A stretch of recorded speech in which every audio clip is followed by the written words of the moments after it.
درد کشیدن و دم نزدن روح رو بزرگی و فکر رو نیرو میبخشد. سلام بیننده های عزیز، بازم برنامه گلچینی مثنوی است و امروز ما باز یک حکایه دیگری مثنوی رو برای شما قصه میکنیم. این حکایه شعری بدون شکم می باشد و چون در بالا از صبر حرف زدیم، همین موضوع رو، یعنی موضوع صبر رو برای شما بررسی میکنیم. حالا با ما باشید بیننده های عزیز.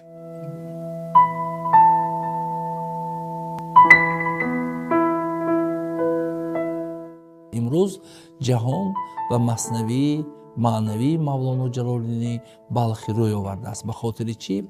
به خاطر آنکه در مورد حل و فصل مسائل روزگار انسان ها فلسفه مولانا، اندیشه مولانا، پیشنهاد مولانا، نظر مولانا مهم است. خب یکی از دیگر قصه های زیبای مثنوی معنوی همون قصه کبودی زدن قهرمان بر شانگاه خود است. خب چنانه که میدونیم مولانا همه قصه ها رو به یک مناسبت مثلا می آورند.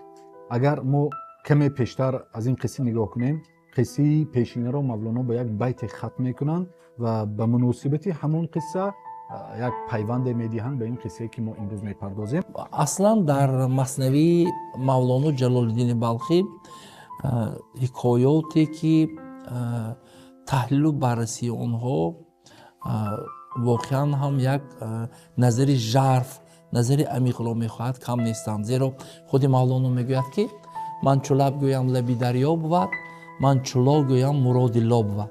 یعنی مولانا هر حرفی که میزند، هر سخنی که میزند ضمن آن رمزی هست، ضمن آن یک اندیشه هست، ضمن آن یک فلسفه است که برای دریافت آن، برای رسیدن به آن، برای کشف اسرار مثنوی مولانا جلال‌الدین رومی واقعا هم نظری فراخ لازم است. ولی هر نفری که به دریای مثنوی مولانا جلال‌الدین بلخی، به دریای حکمت او نزدیک می شود، به قدری طاعت خودش، به قدری توانایی خودش، به قدری علم و دانش خودش برداشت میکنه. و اون حرفی که ما امروز هم توی تحلیل یک حکایه مثنوی معنوی مولانا جلال‌الدین رومی یا مولانا جلال‌الدین بلخی سخن میکنیم، یک نظری ما هست و شاید اونهایی که توی تلویزیون نشستند نسبت این حکایت، نسبت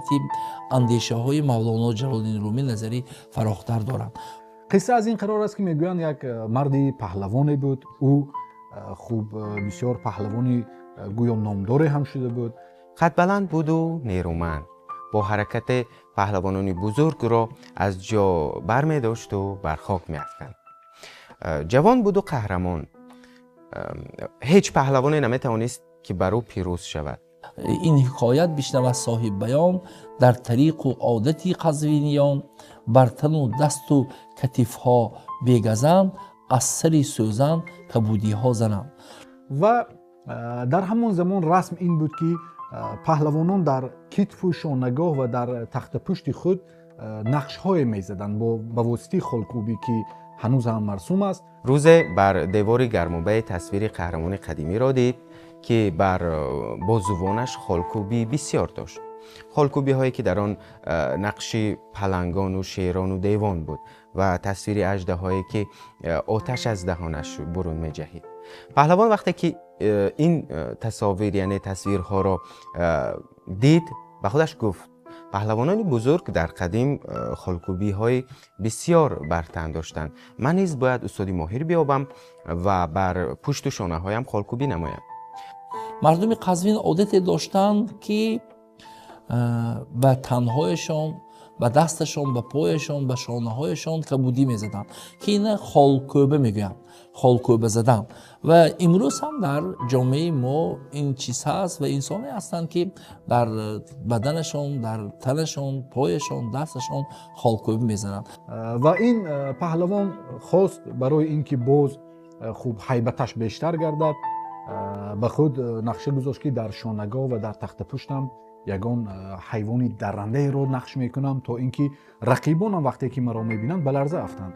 به این مقصد او دنبال چنین شخصی میگشت که این گویا نقش رو در شانگاه او کشد.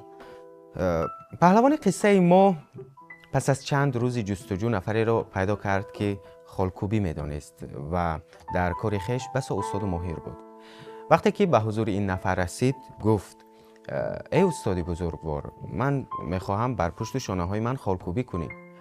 من پهلوانی نامدارم، شهرتی فراوان دارم، پشتی همه پهلوانان رو به خاک مالیدم و اناکنون فقط یک خالکوبی کم دارم بر شانه هایم. استاد نگاه به قد و بالای جوان انداخت و زیر لب گفت واقعا پهلوانی قوی هیکل و قوی پنجه به نظر میرسد و بعداً وسایل خالکوبی رو آماده کرد. گفت چی صورت زنم ای پهلوان؟ گفت برزن صورتی شیر ژیان. من میخوام یک شیر ژیان رو در تخت پشتم کشی که وقتی که رقیبان رو ببینن هم از هیبت من و هم از هیبت آن به لرزه افتند. خب استاد هم قبول کرد، گفت مرحمت. وقتی که اون نشست استاد به کار آغاز نمود. خب چنانه که میدونیم برای خالکوبی کردن از سوزن استفاده میکنن. با سوزن مثلا پوست رو میزنن و روی همون زخم رنگ میریزن که آن همون نقش رو میگیرد.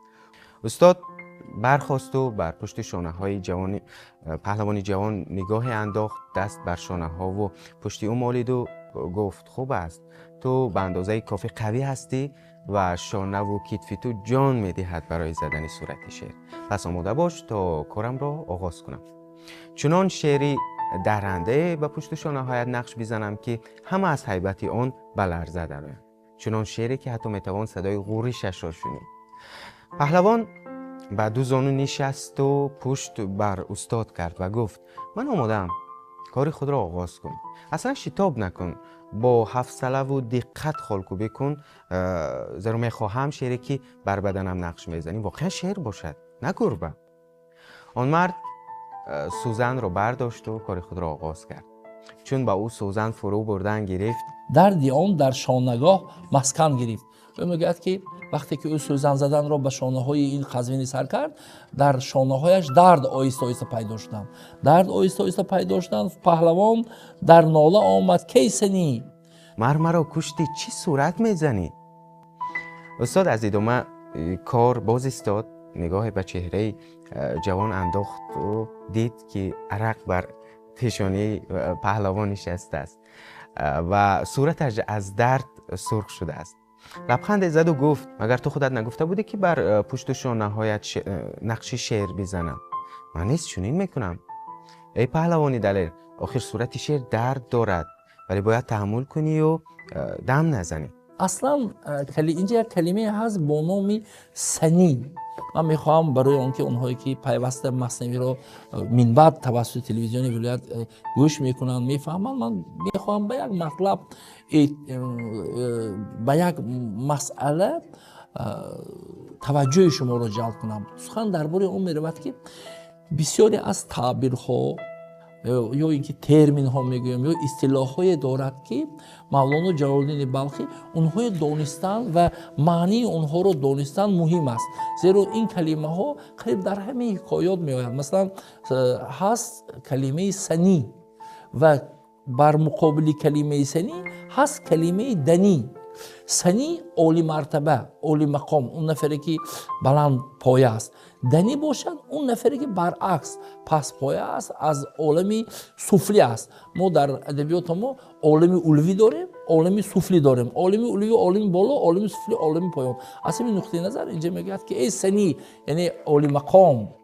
گفت استاد، گفت تو مرا کشتی، از کجای کار شروع کردی؟ گفت که گفت من کار را گفت تازه آغاز کردم، حالا اولی کار است. گفت من اکنون از دمگاه او آغاز کردم. گفت بیا دنبی او را رها کن. استاد خندید و گفت شیر بدوم؟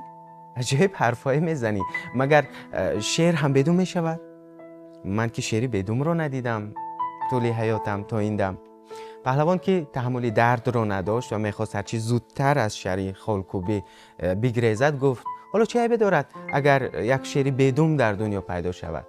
گفت آخر شعر فرمودی مرا، گفت از چی عضو کردی ابتدا؟ گفت از دمگاه آغازیدم، گفت دوم بگذار ای دو دیدم. آخر دومی شیر خیلی درد دارد و اصلا دوم برای شیر چی لازم است؟ شیری بدوم هم باز شیر است. این دومی شیر نیست که او را شیر کرده است. بنابراین دوم بگذار، دوم یک طرف مان، دو دیدم اینجا یک اشاره ملیح هست. دو دیدم عزیزی دلم، یعنی اینجا ببینید پهلوان بود به زوری و تولد گذشته ایستاده. دو دیدم جانم، هر چی حرفی که آمد گفت دوم یک طرف بزار مکش. بسیار خوب، اگر چنین میخواهی باشد. برای من هیچ فرقی ندارد، دوم رها میکنم و میروم به سراغ اندام دیگر شعر. استاد دوباره به کار خود شروع کرد، اما ناگهان باز هم فریاد پهلوان به هوا رفت. چنان درد در جانش افتاد که نزدیک بود که از هوش بیفتد، از هوش برود. بانگ کرد و از چی اندام است از او؟ گفت این گوش است ای مردی نکو. گفت تا گوشش نباشد ای حکیم، گوش را بگذار و کوته کن گلیم. گفت استاد گفت این کدام اندامی شعر است؟ استاد گفت گوش او را تصویر کرده ایستادن. گفت بیا رها کن گوشش را، بگذار این شعری ما بگوش باشد. این لحظه دلا یک نظر میکند به این قزوینی، به پهلوانی قزوینی نظر میکند و میگوید که او عجیب بوده تو میگویی که شعر را کش، لیکن شعر را به صورت دوم، به صورت گوش کی مثلا میشناسد که او شعر است؟ پهلوان جوان گفت حالا تصور کن که اصلا این شعر بدون گوش به دنیا آمده است، یا در جنگی که با دیگر درندگان کرده است گوشهایش را از دست داده است. استاد به حرفای پهلوان جوان خندید و گفت باشه. سوم بار وقتی که کار را آغاز کرد، باز هم این جوان خوب طاقت نیاورد، داد و فریادش برآمد. گفت استاد این کجایی؟ کدام عضو شعر است؟ گفت شکمی او را تصویر کرده ایستادم. جانبی دیگر خلیش آغاز کرد، باز قزوینی فغان را ساز کرد. باز هم پهلوان فریاد زد و گفت استاد مردم از درد، این چه عضوی است که اینقدر دردآور است؟ جگرم آتش گرفته است از این درد. استاد که دیگر از حرفهای این پهلوان رنجیده خاطر شده بود، با عصبانیت گفت شکمش است. پهلوان گفت قربانت شوم، چی می شود که برای این شعر شکم نقش نزنی؟ آخر شعر شکم رو چیکار میکند؟ مگر شعری بدون شکم شعر نیست؟ شکم رو هم گذار و به عضوی دیگرش بپرداز.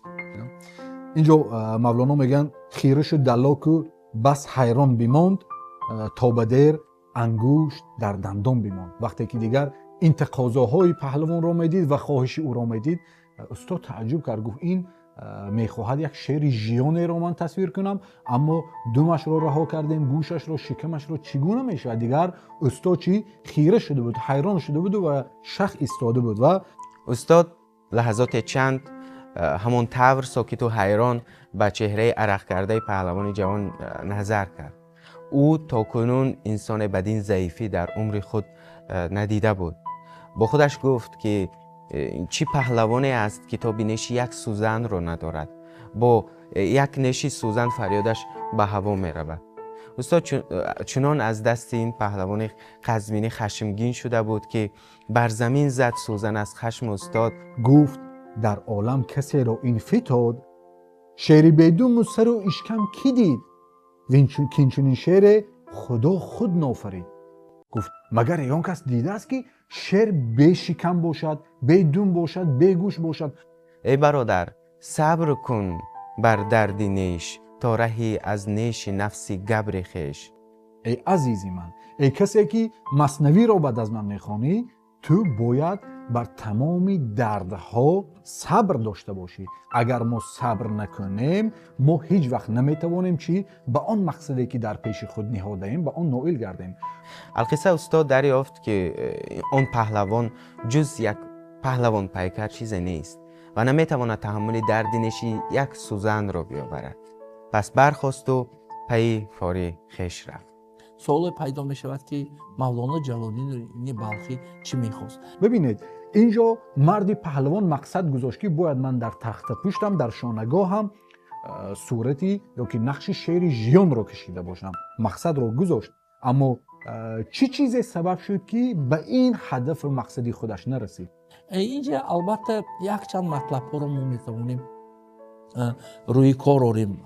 از جمله سخن درباره عالم ظاهر و عالم باطن میروند. عالم ظاهر این دنیای ظاهری ما، وقتی که چهره ما، دیده ما اون اندام ما این دنیای ظاهری ما است، ولی عالم باطنی ما که آن متاسفانه ما از عالم باطنی همدیگر کم آگاه هستیم. این مطلب دیگر است. یعنی مطلب اول این است که انسان نباید به دنیای ظاهری اعتبار دهد. یعنی پهلوانی، قدرت، نیرو این در صورت نیست. مثلا او فکر کرد که وقتی که او عکسی شیر را به شانه های خودش میزند، به دستان خودش میزند، او نیروی دیگر میگیرد، قدرت دیگر میگیرد و اینجا این اندیشه است. در زندگی هم عین همین، ما هر نقشه که پیش خود میگذاریم، چی خواهیم چی نخواهیم، مشکلی های در پیش ما هست. حالا برای روشن‌تر گشتن این میخوام یک واقعیت رو گفته گذاریم. عقاب ها معمولا 70 سال عمر میبینند عقاب ها. اما برای اینکه یک عقاب این 70 سال عمر را بیند، در میانه یعنی در 40 سالگیش یک امتحانی بسیار سخت و سنگین او را در پیش است. اگر تواند همان امتحان را سپری کند، همان مشکلی را پسی سرگذراند، او میتواند واقعا 70 سال عمر بیند. اگر که نه، در همین 40 سالگی عقاب نابود میشود. حالا این سختی چی هست؟ خوب، عقاب ها در سن 40 سالگی نولشان، پنجه هایشان و پرهایشان همه دیگر کهنه می شود. به قول نولش کند می شود، نمی تواند خوب مثلا یک چیز رو دراند، یا که پنجه هایش آنقدر خسته و افسرده می شوند که نمی تواند او شکار کند. پرهایش چنان می شوند که نمی تواند به بلندی ها پرواز کند. این مرحله را باید عقاب این طرح سپری کند که برود به یک بلندی که و در آن بلندی نوک خود را اینقدر در سنگ ها زند که این نوک او از بین رود، کنده شود و در یک مدت نولی نو میبرارد عقاب. خوب، وقتی که نوک او دوباره نو شد، باید پنجه هایش را با همون نولی نو شدهش کنده پرتاید و همچنین قنات و بالهایش را. این مرحله مشکل 150 روز را در بر میگیرد، 5 ماه را. اگر عقاب تواند این 5 ماه طاقت بیاورد، میتواند بعد از این 30 سال دیگر همچنین یک عقاب جوان زندگی کند. اگر این مرحله را نتواند سپری کردن، در همین 40 سالگی عقاب از بین می رود. خوب، این را گفتنیم که ما هم در زندگی برای رسیدن به آن نقشه های در پیش گذاشته خود باید درد کشیم، باید سختی ها رو تحمل کنیم. اگر که چنانه که مولانا میگن ای برادر صبر کن بر دینش، ما صبر نداشته باشیم، نمیتوانیم ما به آن نقشه گذاشته خود رسیم. حرف دیگری که اینجا هست و میتوان اینجا یک خلاصی دیگری هم برداشت، انسان نباید برای رسیدن به اصل خودش، رسیدن به مقصد خودش، رسیدن به هدف خودش از دشواری ترسد. وقتی که اینجا یک مسئله جالب است که انسانی که از جفا و ستم و از زحمت، از مهنت میترسد و صبر را پیش نمیگیرد، او هرگز به هدف خودش نمیرسد. یا که تمثیل دیگری میزنن، میگویند مرد در خانه یک خر داشت و همچنین یک چاهی بود. روز این خر آمد و بازی کرد و ناخواست در داخل آن چاه افتاد. خب صاحب این خر آمد، دید چاه چقر است، نمیتواند خرش را گیرد. اول کمی غصه خورد، بعد به خود اندیشید و گفت بیا دیگر این خری من پیر شده است، بهترش از بحر او میبرایم و این چاه هم برای من دیگر در کار نیست. یک بار این رو خاک میپوشانم، خر هم یک بار زیر همون چاه میماند و هم از این چاهی بیکاره آزاد میشم و هم از خری پیرم. بعد گرفت و با همون بیلوچی خاک ها را داخلی چاه پرتافتن میگرفت. اول خر آوازش میبرامد، یک مدت که شد دیگر آواز خر هم گم شد. این هم دیگر خاطرش هم شد که خر زیر خاک ماند و مرد. اما در آخری کار وقتی که این مرد یک صحنه را دید، تعجب کرد، دید که خر بالا آمده ایستاده است. او وقتی که خوب مشاهده کرد، هر بار که این خاک را روی خر میپرتافت، خر خودش را میافشانید، خاک ها پایان میرفتند، او همون خاک ها را زیر پا کرده آهسته آهسته بالا آمدن میگرفت و در نتیجه چاه پر شد و خر از چاه بیرون آمد. این را گفتنیم که مشکلات زندگی هم عین همین خاک ها ممکن است همه روز بر سر ما ریزند. اگر ما خب این مشکلات را واقعا مشکلات گفته قبول کنیم و روی آن خودمان را ناامید کنیم، قطعا زیر اون خاک ها میمونیم. اما اگر مثل این قصه ما خاک ها رو، مشکلات رو زیر پای خود کنیم، آنها رو همچون یک پله، همچون یک زینه استفاده کرده بالا رویم، در نتیجه میبینیم که به مرتبه های بلند، به قله های بلندی زندگی رسیدیم و موفقیت رو نائل گشتیم. ما چنان گفتیم اساس قصه ما هم میخواهند مولانا گویند که درد دارد زندگی. هر یک نقشه که ما پیش خود میگذاریم او سختی ها دارد.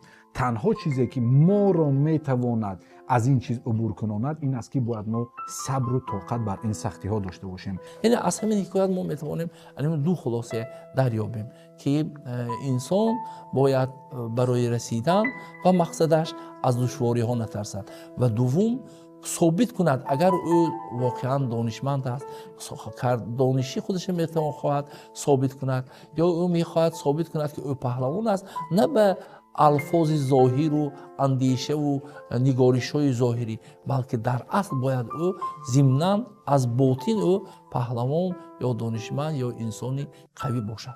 ما میخواهیم یک چیز رو به دست آوردن، ما میخواهیم موفق شویم، ما میخواهیم انسانی خوب باشیم، اما همین نفس هست، همین ترس هست، همین خیال و وهم ها هست که ما رو از راه میزنه. برای اینکه ما یک نقشه رو پیش خود گذاشتیم، ما چی خواهیم چی نخواهیم، در اینجا مشکلاتی هست. باید ما اینها رو صبر و طاقت داشته باشیم. به قول استاد لوقی که میگویند زندگی مجموعی بیش و کمی است، هر شب در آسمان مهتاب نیست. زندگی همین است، مجموعی بیش و کمی ها است. هر شب در آسمان ما مهتاب نداریم. باید ما شب‌های بی مهتابی را طاقت داشته باشیم. یعنی در زندگی هم اون مشکلاتی که عین این بر سر پهلوانی ما آمد که درد داشت، این دردها رو اگر ما طاقت نداشته باشیم، ما برای رسیدن به هدف‌های عالی که در پیش خود داریم هیچ وقت به آنها رسیده نمیتوانیم. در ما انسان‌ها یک تاریکی هست، یک هستی هست که مثل شب در وجود ما هست، تاریک است. باید ما آن را سوزانیم. همون چی است؟ همون نفس، همون منمنی، همون خودخواهی ما هستی. اگر ما از بحر همون برایم، ما همون رو رها کنیم، همون منیتی خود رو، قطعا میگن تو مثل خورشید دیگر میدرخشی. در من و ما سخت کرده است دو دست، هست این جمله خرابی از دو هست. در من و ما سخت کرده است دو دست، تو من میگویم، شما من میگوید، دیگر من میگوید. وقتی که همه ما فقط من میگویم، در من و ما سخت کرده است دو دست، هست این جمله خرابی از دو هست. تمام این خرابی ها، تمام این بدبختی ها، تمام این مشکلی ها میگن از همین همدیگر نفهمی است، از همین منفعت خود را خواستن است. وقتی که ما فقط به فکر خود هستیم، به فکر دیگران هستیم، قطعا این مشکلات چی پیش می آید.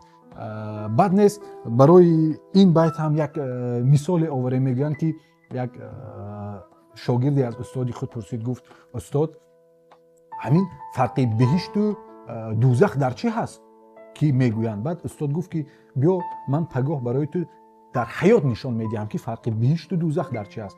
بعد فردا که اونها با هم رفتن، آمدن وارد یک خانه گردیدن، دیدن که یک جمع زیاد انسان ها نشستن، روی دسترخوان تمام نوش و نعمت ها هست و در دستی همه آنها یک قاشقی دادن که قاشق ها بسیار دراز است، تقریبا 2 متر هست درازی قاشق و در دستی آنها همون نوگ قاشق گویم بسته بود. تمام این اهل نشست مایوس بودن، در چهرهشون ناامیدی بود، معلوم بود که گرسنه بود، نزدشون نعمت است اما نمیتوانند خوردن. تصور کنید یک قاشق بسیار دراز باشد، چطور او را زده ما مثلا در دهان خود میگذاریم. همین طرف ناامید در دست قاشق‌های دراز نشسته بودند. شاگرد این صحنه را دید، تعجب کرد، خواست از استاد سوال کند. استاد گفت کمی ساکت، رویم دیگر جا. رفتن یک حجره دیگر در آمدن، دیدن عینی همین منظره، یک دسترخوان پر از ناز و نعمت، همه یک جا نشسته‌اند، در دستشان همون قاشق‌های دراز. اما به فرق از آن حجره این بود که اینا همه چهره‌هاشون باز، خوشحال، خندان، با یکدیگر صحبت، معلوم است که شکم‌هایشان سیر. تعجب کرد وقتی که شاگرد دید اینها چیکار کرده ایستاده بودن. قاشق دراز در دستش، این با قاشق طعام را میگرفت در دهنی آن طرف مقابلش میگذاشت، طرف مقابل قاشق را میگرفت با اون طعام در دهنی این میگذاشت. یعنی این گروه با این گروه فرقش این بود که گروه اول فقط تنها به فکر خود بودن، هیچ کس نمیخواست مثلا به فکر طرف دیگر باشد. گروه دوم باشد برعکس، به فکر یکدیگر بودن. بعد استاد گفت که این است فرقی بهشت و دوزخ، یعنی اینجا دوزخ است اینجا بهشت است. زندگی ما هم عین همین است. ما در اجتماع زندگی داریم. ما انسان‌های غارنشین نیستیم که تنها به فکر خودمون باشیم. اگر ما در جمعیت به فکر یکدیگر نباشیم، دست یکدیگر رو نگیریم، خب منفعت یکدیگرها رو همدیگرمون رو به نظر نگیریم، قطعاً به مشکلی‌ها دچار میشیم و نمیتوانیم جایگاه خودمون رو در جمعیت پیدا نماییم. دوستان عزیز، این بود یک قصه از یک داستان از مثنوی معنوی. با امید دیدار در برنامه دیگر.